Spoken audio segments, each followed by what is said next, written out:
सर्वेभ्यः नमो नमः। जय श्री राम। सज्जनों, आज हम चंद्र ग्रह दोष के लक्षण की चर्चा कर रहे हैं। हमारे पास कुंडली है नहीं। मैं पहले चर्चा कर चुका हूं कि आपको नवग्रहों के अलग अलग हम दोष विघ्न बाधा के बारे में अवगत कराएंगे और उपाय भी बताएंगे। इसलिए थोड़ी सी भूमिका तो बतानी ही पड़ती है। तो चंद्र ग्रह हमारा खराब है, हमारे पास कुंडली ही नहीं है, तुम कैसे जाने कि हमारा कौन सा ग्रह खराब है। अगर कुंडली है भी तो आसपास कोई हमारे ऐसे विद्वान नहीं है जिनके माध्यम से हम यह जान सके, तो आप घर बैठे ही वीडियो के माध्यम से अपने ग्रह का दोष, ग्रह पीड़ा का लक्षण और उसका उपाय कर सकते हैं। कैसे जानेंगे कि कौन सा ग्रह खराब है? तो हम आज चंद्र ग्रह की बात कर रहे हैं। अगर आपको अकारण बार बार गुस्सा आता है, क्रोध आता है, बेवजह आप उग्र हो जाते हैं, आपको नींद नहीं आती है, अगर आती है तो अति निद्रा, मतलब आप बैठे बैठे सो गए, खाते खाते सो गए, पढ़ते पढ़ते सो गए, बस में बैठे हैं, मोटरसाइकिल में बैठे हैं, यानी ये निद्रा का विकार है, निद्रा का रोग।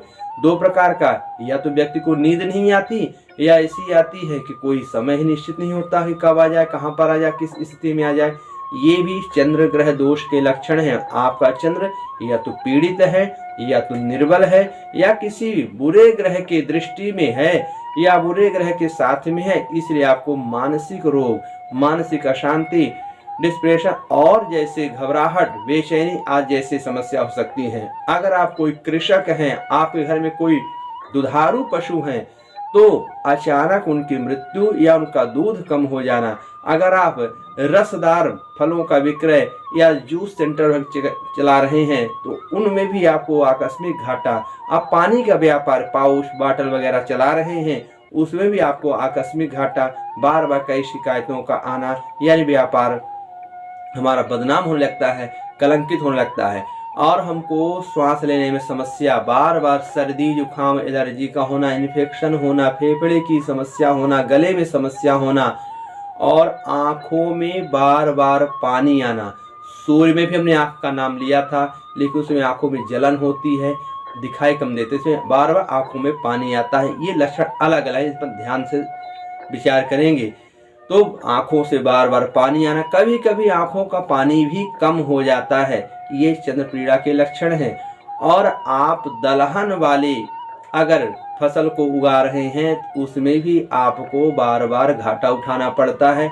अगर ऐसे लक्षण आपको दिखें, महसूस हो, समझ जाइए कि आपका चंद्र ग्रह खराब है और माता का स्वास्थ्य लगातार खराब हो रहा हो, बार बार इलाज कराने पर भी माँ का स्वास्थ्य ठीक ना हो रहा हो, या माता का आपसे वैचारिक मतभेद चलता हो, कितना भी आप कोशिश करें लेकिन माँ आपसे न संतुष्ट होकर किसी दूसरे भाई बहन इत्यादि से संतुष्ट हो रही है, उससे बात कर रही है, उसके साथ रह रही, आपके पास नहीं आ रही, नहीं रह रही, आप बहुत चाहते हैं, आपका चंद्र बहुत ही निर्बल है या क्रूर हो चुका है, पाप ग्रहों के साथ पापी हो चुका है, इसलिए आपको बार बार इस प्रकार की समस्याएं झेलनी पड़ रही हैं। तो निराश ना हो। क्या करेंगे? आप एक लोटे में दूध, चावल, सफेद पुष्प और शक्कर, ये 4 चीजें डाल करके जब आकाश में चंद्र दिखे तो उसको अर्घ्य दीजिए और वहीं पे खड़े खड़े आप 4 परिक्रमा करें। साथ में क्या करेंगे? अगर आपको चंद्र स्तोत्र और शिव पंचाक्षर स्तोत्र पढ़ना आता है, आप संस्कृत पढ़ सकते हैं तो पढ़ें, नहीं पढ़ सकते तो ओम सोम सोमाय नमः और ओम नमः शिवाय, इन दोनों मंत्रों का एक एक माला जाप करें। और पलाश पुष्प, उसको कोई कोई ढाक, टेसु, किंशुक इत्यादि नाम से, कहीं गांव में इसको छिउला नाम से भी बोलते हैं, उस वृक्ष की जड़ को धारण कर लें, उससे भी आपको बहुत राहत मिलेगी। साथ में एक लोटे में पानी, थोड़ा दूध डाल करके उसको अपने बिस्तर के नीचे रखें और रात में सो जाएं। सुबह उठ करके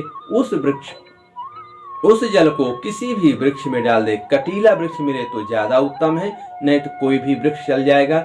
इससे आप चंद्र की दुर्बलता, नीचता, पापयुति जैसे दुष्प्रभावों से बचे रहेंगे। आपको कारोबार में, व्यापार में, खेती, परिवार इत्यादि में बहुत ही राहत मिलेगी। आप सुख शांति का अनुभव करेंगे, सुखपूर्वक नींद आएगी और अनिद्रा जैसे दोषों से आप मुक्ति प्राप्त करेंगे।